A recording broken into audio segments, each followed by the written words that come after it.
Hey, welcome back, sports fans. It is yet another episode of Sports, of course, with Jonah and RPF. As we all know, the NFL playoffs are coming to an end soon here. We're down to 4 teams, about to get down to the 2 that are headed out to the Super Bowl. This week on the show, we got the Chiefs eke past the Jags with a hobbled Mahomes. The Bengals are roaring into Kansas City after taking down the Bills in Buffalo.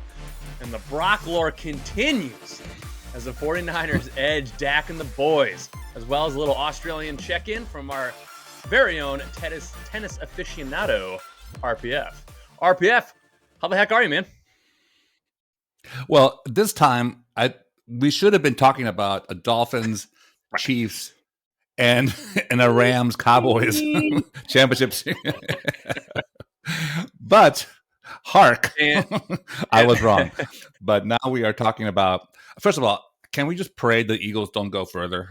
Can we just say that? Ladies and gentlemen, I'd just like to point out that it took less than a minute for RPF to get his Dolphins mentioned on this episode, which the Dolphins have nothing to do with anything anymore. Okay, that's true. That's actually sadly true. But look, we were just talking about this, that I literally have become like immune to bad news since I've been a Dolphin fan for half a century. So I'm like, yeah, whatever. I'm a Dolphin fan, so that's kind of where we are. But yes, I'm excited about the games. I mean, for the first time in a long time, they're really kind of like toss-ups, both of them in some ways. So it's kind of interesting. We will obviously get into the games. I as a fan, I don't really want to see the Eagles go through, but I we'll talk about it in a second. But kind of like your Dolphins, I have a question for you. Going back to last weekend's games, I have a question for you. And you brought up, your woes as a Dolphin fan. And this question is like half joking, half not. And it is, will the Cowboys ever win another Super Bowl? Like they just seem, it's funny because they just seem so destined to not. No, but the thing is, no one asked that question really of the Lions when they should. But the problem is the Cowboys are good, right? Great. They're always under. And the problem is, could it be the head of the snake? Could it be Jerry? Yeah. He sticks with people too long, and he's loyal to people who are loyal to him, and that's not a winning formula. You have to be, ice in your veins, cold blooded, and chop and go. And I don't know. I think that, look, I'm a Cowboy fan, like a passive one. Like I don't ever wish them ill. I don't want them to be the Dolphins, of course, but I don't. So I've always been kind of like low key type of fandom for them. And this year, I really felt that Dak was putting it together. And by the way, we'll talk about it, but I am so off that train. The Cowboys cannot. I don't think they're going to win in a generation, frankly, unless things change drastically. It's really awkward, because to your point, they're always. Well, not always, but in recent years. Here's the thing. Sorry, if not this year, when? Sure. Right? So, right, yeah. At least in recent years, meaning the last 5 or so, or maybe even a little longer than that, they're good. They're always good. They get to the... Well, Tony Romo, he led good teams. Yeah. Doink. Yeah. Extra points and everything else that they did. But it was always like, they were like kind of like the Chicago Cubs of football. They were always like, they were hamstrung in some way. And it's beyond, but this year, I think it was just the inconsistency and the shocking inconsistency that they deserve not to be in the championship. Yeah. It leads me. So just a quick follow up on the Cowboys here. Another question is, with their loss, do you think it's fair to criticize Dak or Mike McCarthy? I suppose. Yeah. I mean, I really believe it's systemic. I mean, to your point, it's systemic. Well, to your original point, coincidence when should we be criticizing Jerry Jones? Well, yeah, I think it starts and begins. Look. If I'm in charge of something, I've always said this to my bosses. You can criticize me all day long if I have the keys to the car. If I don't, then look in the mirror, okay? Because I'm not in charge of this. If Jerry Jones is giving the keys to the GM and to the head coach, great. He doesn't. It's Jerry Jones. Jerry has the key, so therefore it's Jerry. Okay. All right. So that was obviously. By the way, I'm not sure why I'm getting all worked up about Jerry Jones. Honestly, I'm sure he'll cry into his $20 billion suit. Yeah. Fine. He'll figure out which. They do have the prettiest stadium, though. I will say he'll figure out which bedroom to cry in his yacht. Exactly. Let's go to the bowling alley. Let's go to my third indoor pool and let's cry there. All right. So obviously, I think the Cowboys. I don't want to call it a shock this past weekend, but it was interesting. Were there? It's shocking was like how flat they were and how for sure. I don't think was they there showed anything up. else from this past weekend, real quick, before we get into looking ahead? Was there anything else from this past weekend that kind of shocked you? Well, it's always it's shock, not shock. The Eagles easily just manhandling. Boring. That was just like it was boring. Yeah. That was like Patriots and Lions. Like no, actually, the Lions are much more fun to watch. Yeah, I think. Yeah, the Giants who just didn't. I mean, it's just that was surprising because after a third contest with interdivision rivals, you would think it would be much more like a back and forth, and it was just boring. A snooze. And so that surprised me. And again, surprised, not surprised, the Bengals were never in danger in Buffalo. And but surprising was on Twitter seeing the Bills fans' reaction to losing to the Bengals. In fairness, I think what was a surprise to that was that not that they lost. The Bills were kind of reeling a little bit. They didn't look great against the Dolphins when they played them. The Dolphins got exposed their weakness. We scored 31 points with a third string quarterback. The fact that they lost wasn't a shock, but I'll be honest. I'll say I was a bit shocked at how they like you said, the Bengals were never even threatened. They're like, oh, touchdown. Okay, we're gonna win. That's the shock. None of the teams that won were really in danger. Yeah. After coming off a wild card round, that was still great. Yeah, and interesting. It was a pretty boring weekend of football. I got to be honest. Do you remember last year on this round, it was like the greatest playoff games in history. Everything was overtime. Everything was last drive. Everything was just like, clutching your heart. It was amazing, truly amazing. And this year's like, 31-0 by third quarter. Great. I can't wait to watch this whole game. So, so that was the surprising part was like, it was how coming off the thrill of last year and also coming off even the more competitive last weekend. So that was a surprise. So who knows? I think, but to my point earlier, these four teams, after all the machinations of this season, are kind of sort of not surprising to be there. Right. So therefore, it's going to be a fun weekend. A fun Sunday. Yeah. It'll be interesting. So let's do it. Let's get into where we're headed. We've got we've got Niners at Eagles and Bengals at Chiefs.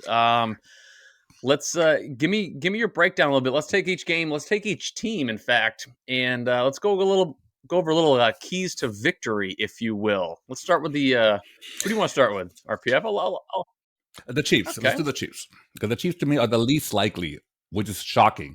To me, the least likely team to win of the four. Okay.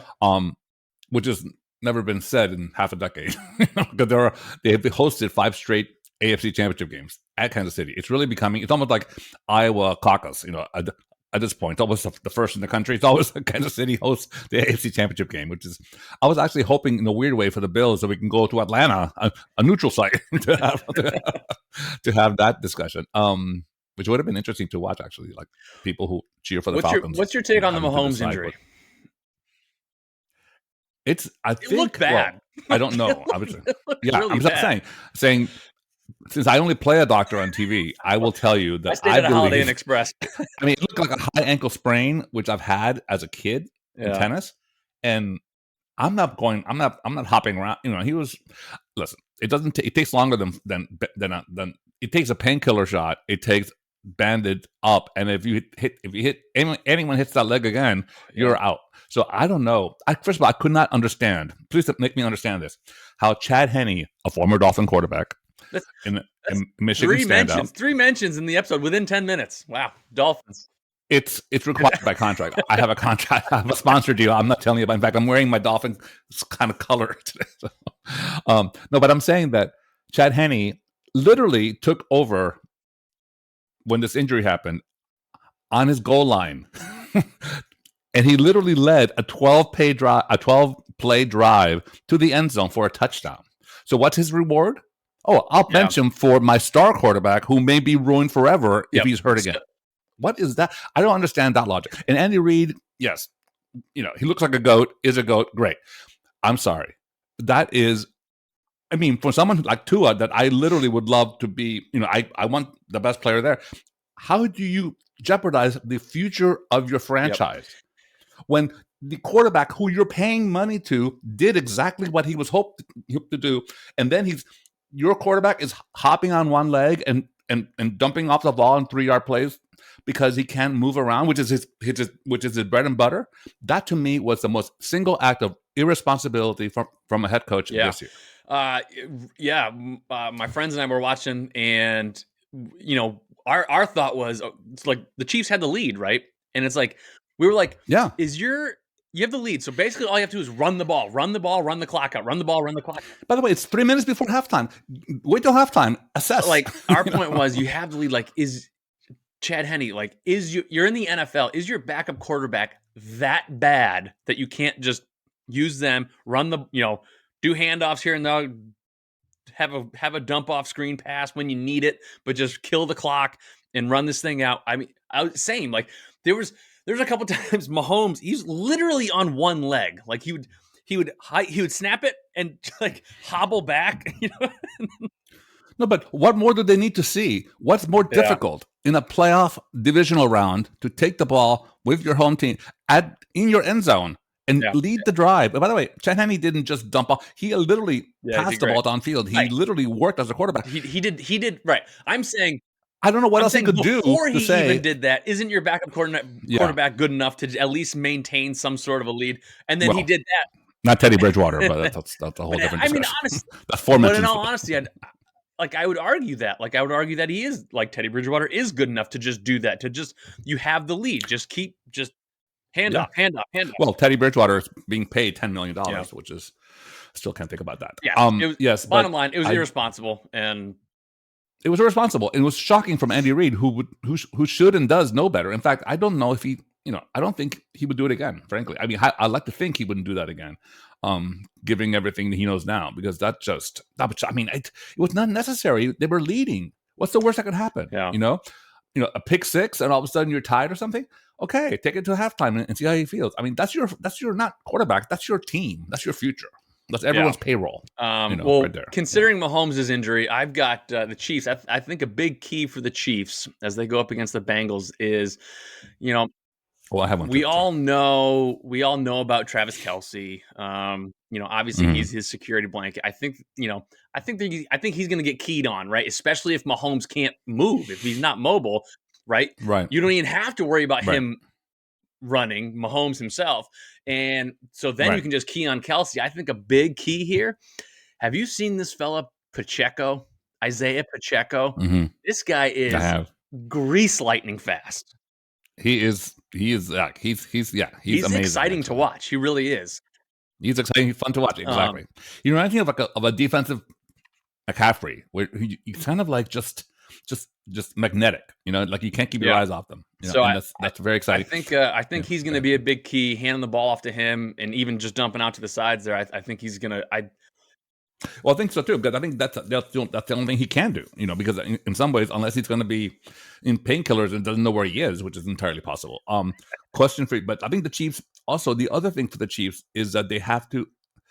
The thing the Bills did not do, the Bengals, which is, first of all, we all know, was the worst offensive line for a caliber team, in known memory. Last week against the Bills, 3 reserves were in the were on the O-line, and Bills did not take advantage of that. A lot of that's to do with the fact that they have their DL is also on reserve. But this time around, Chris Jones could be the key to me. Chris Jones is the guy, is the big boy on the defensive line for the Chiefs. I think he's going to be, I'm calling it the hunt for Burrow is on. I think he's going to chase Joe Burrow up and down and sideways. And that's going to be possibly the key to the Chiefs. If they can keep Joe on the run, they have a chance to beat them. Otherwise, I don't see it at all. I think for sure. I mean, and that's just to me a 30% chance. I'm giving a 70-30 chance to the Bengals at Kansas City. Which I'm kind of with you on that one. What's ironic is I have the other side. I go the other way. I think one of the keys to the Bengals win, I think, is their defensive line. The Trey Hendrickson, Sam Hubbard. Those guys over there. they absolutely whooped ass on the Bills last weekend, man. They were all over the place. So I think with a hobbled Mahomes. I love that. Let's hashtag that one. I love Hashtag Mahobbled. Mahobbled. Is that's a headline in the New York Post. I think with a Mahobbled Mahomes, I think that D line, if they can continue what they did in Buffalo, it's gonna be ugly. Yeah, look, player for player, right this minute, because we only can judge what's happening right now. Player for player, you could argue even when they're all healthy, the Bengals are a better team, up and down and sideways. They're a better team.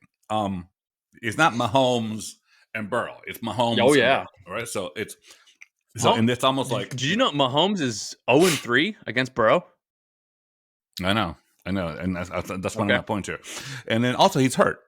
I don't care what anyone says. If you're hurt, you're thinking about it. It doesn't have the clarity of like movement and should I just tuck in and take the sack? And the third thing is just executing. If the Bengals just execute 70% of the time, game over. And keep for the Bengals, keep Burrow upright, which has been the key to their success. Sure. Always keep him upright, and you're fine.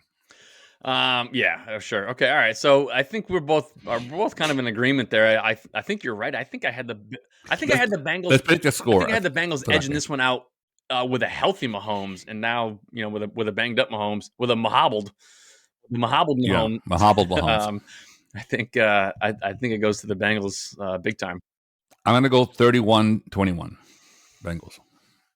Yeah, that's pretty good. I think I might go a little more discrepancy. I might go like 34-35, somewhere in there. And then maybe I don't know if the Chiefs break 20. They're at home. They'll get in somehow. Yeah, they'll get 2 touchdowns. I'm going to call it 20. I'm going to call 30. Well, we're not that far off. 31-21 said no, that's off. No, 35-20. No. I said I'm going to give it more discrepancy. That's all I said. Okay, so a little bit more of a margin. So I'm going 34-35, and then 20. We're a complete alignment, which means, of course, that the Chiefs will so route. Congratulations to Mahobbled Mahomes and the Chiefs on your Right. We are the kiss of death here at Sports, of course. We are and your Super Bowl berth. Exactly. And congratulations on your Super Bowl victory. Exactly. We just told it. All right. Moving on. Next game, 49ers Eagles. I'm hoping this one will be a good one. Which team do you want to start with here? Yeah. RPF. Eagles. Okay. Eagles. I think it's simple with the Eagles. I think, first of all, I'm not a fan of the Eagles. I'm not convinced Jalen Hurts is all that. I realize I'm the minority person in that opinion in this country. I just, I like the city. It's a city brotherly love. I have many, many blacked out nights there. I don't remember, but I'm sure they had fun. And so I'm very, very fond of our neighboring city here to Manhattan. I will say, though, that the Eagles have never been a team I particularly enjoy watching. Partially because as a kid, I remember thinking how ugly their stadium was and their field was, and how like astroturfy, and their fans look cold and miserable. So therefore, I don't like them. They must be awful. But I will say I did cheer for them. I think when they were, up against the Patriots in the Super Bowl. Sure. Yeah, they beat us. Yeah. I know. I was actually, yay, Eagles. So anyway, this incarnation, with that bias being known, I still believe they're kind of like a weaker team of that caliber record, right? So I think the ultimate point is to the Eagles' success. For their success is to remind Brock Purdy he's a rookie. Make him uncomfortable. Blitz. Blitz. Brock, if you lose time, you expose him for what his instincts are. And I don't care how old you are. I mean, how great you are. Unless you're Dan Marino as a rookie, you're not going to be able to have a Dan Marino type day. So I think Brock Purdy, that's the only chance if they just disrupt the hell out of it. So that's my Eagles. Yeah. So I agree with you. I think unfortunately this is when the inexperience of Brock Purdy shows up. I do think the story of Brock Purdy ends this weekend, unfortunately. Wow. I do. I don't want it to. I just do think it does. Yeah. And so for me, in that light, you're so not a Hollywood producer, because I've sold a couple shows to Hollywood. I would never end the story at the penultimate game and say, "Story over." Sorry, that's an annoying foreign film. You did a Danish film. This is like if I was betting on this game, I don't think I could bet on the 49ers. So for me, the Eagles in this game, one of their big keys to success comes down to basically stopping. So if you got an inexperienced quarterback, they're going to look to your two main outlets. And to me, that's going to be Christian McCaffrey and George Kittle. And basically the core responsible for stopping both of those is the linebackers. So that linebacking core of the Eagles, I think is going to have to step up, plug the holes anytime McCaffrey's running, and then they're going to have to drop back into coverage on Kittle here and there. Well, hate to throw some battery acid on that theory, but I'll tell you this. I think my key to the 49ers winning is McCaffrey. It's run, baby, run. The Eagles are the 21st ranked NFL team in run defense. It's not great. So hang on. That's not battery acid on what I'm saying. That's defending what I'm saying. I'm saying they need to step up. They need to step up and stop him because the 49ers are going, that's what we need to do. By the way, battery acid was kind of a violent reference. It could have been like water, cold water. It's very violent. Instead of like battery acid. I'm feeling like this kind of quiet rage for some reason. I'm reminding myself what the Dolphins are not in the championship. I'm very concerned about your history way back that I just don't know about. So exactly, the dark web has all my suppressed files from my childhood. And that reminds me when George W. Bush was running for office and they accused him of all this stuff, all this partying, after party stuff.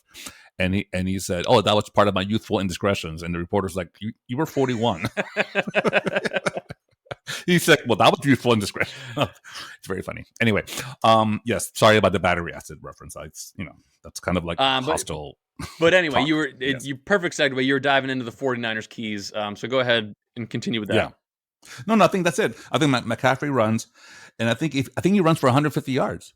If he does that, I think the Niners are heading to Phoenix. And that's about a simple. If they can't run, Brock can't carry them in that stadium, on that spotlight. 100%. To your point, so if they do if the Eagles do what you're telling them to do, which means negates what I'm telling the Niners to do, I think we're both in agreement that Brock Purdy cannot overcome that type of divide. If he can't pretend he's running the ball, he's going to be chased up and down and sideways all over that city. And of course, the one thing we can predict with certainty, if the Eagles win or lose, the city's burning down tonight for sure. They celebrate equally, burn the city down equally. So that's going to be something to watch. But yeah, so I'm gonna take the Niners. I think we don't agree here, so I'm gonna say Bengals Niners in the bowl. You're saying Eagles Bengals. Yes, yes. I want the 40 as a fan. I want the 49ers. Yeah, I just don't think I can bet on them. See, as an entertainment person, I definitely need Brock Purdy to step up. I mean, we need another hero. Come on, we need Brock Purdy. He sounds like a movie star, Brock Purdy. He came out of nowhere, and all of a sudden he's like, he's not Teddy Bridgewater. Listen, so what about the score? A score.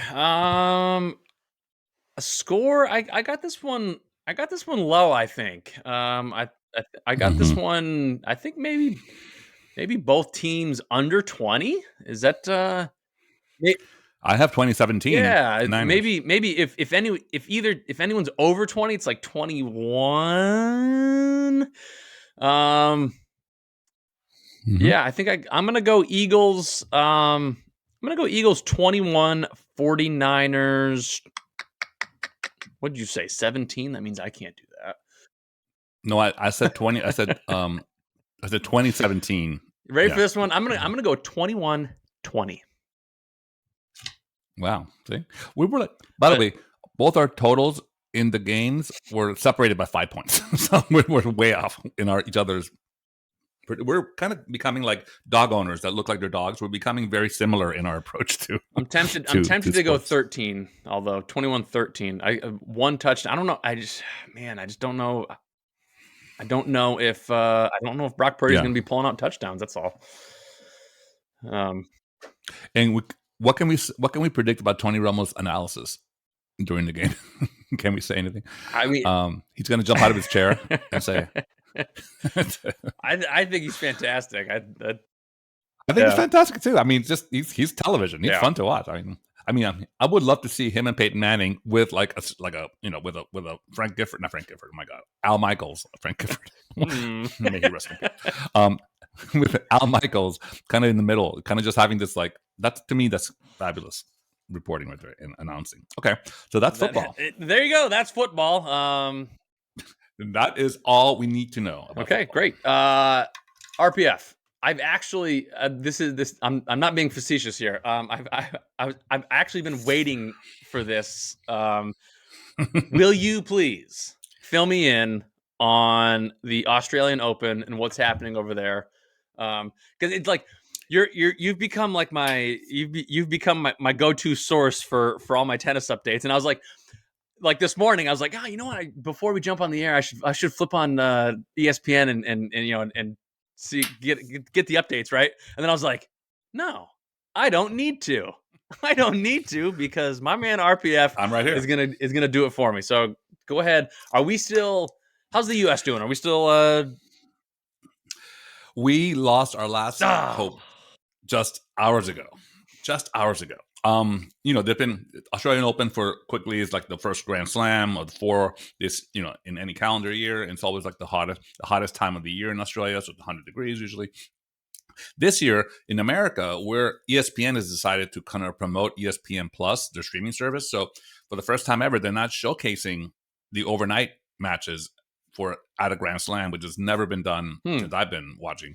Meaning that, all the networks who've ever covered it, including the Tennis Channel, have always covered it soup to nuts, wall-to-wall coverage without having to pay. This year, ESPN says, not so much. So, ironically, it's probably is the least watched Grand Slam in recent memory. Also because when last week I was saying how many Americans were in it, like a minute later, they all lost. So it's kind of like they said, "Oh yeah, we're not supposed to be here." We're not supposed to.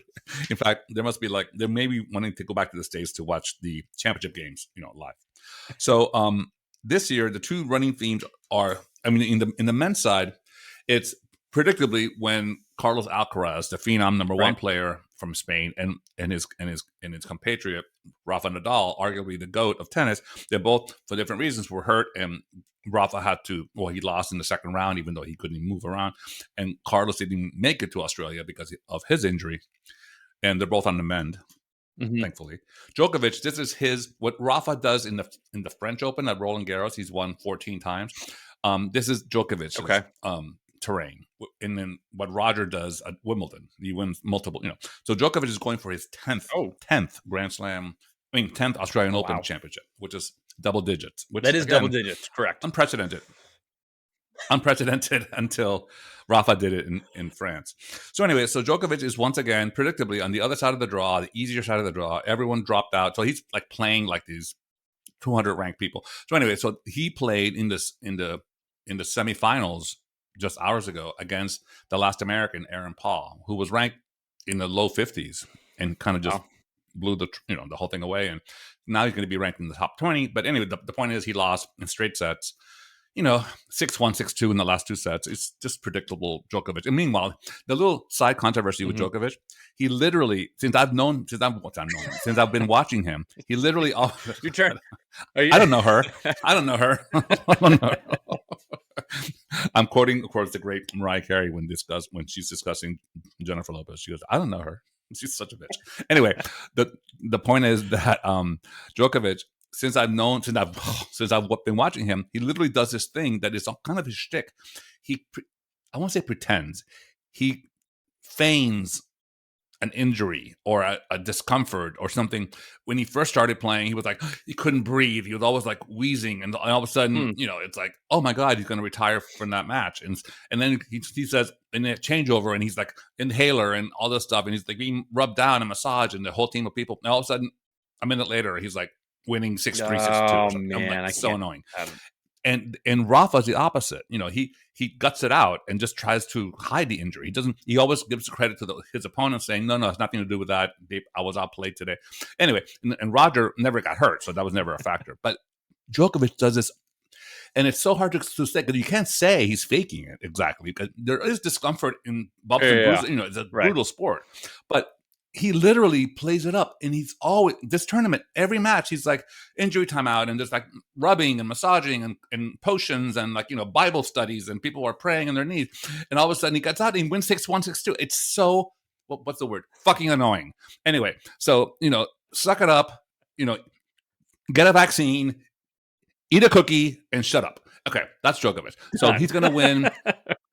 He's going to win his 10th fucking Australian Open. He's going to be tied with Rafa for 22 Grand Slams total, which leaving Roger back at 20. They were all tied last year. Now he's going to be Djokovic and Rafa this year. Anyway, so that's going to be Djokovic. The other side of the fence is Tsitsipas just won last night over an opponent, Kachanov, a Russian dude who's been a semifinalist for 3 straight years or something in different Grand Slams. Anyway, Tsitsipas won in 4 sets, and he's been a bridesmaid, to Djokovic. He was up 2 sets to love at Roland Garros last year. Yeah. Was it Roland Garros? Not Roland Garros. I'm sorry, at Wimbledon.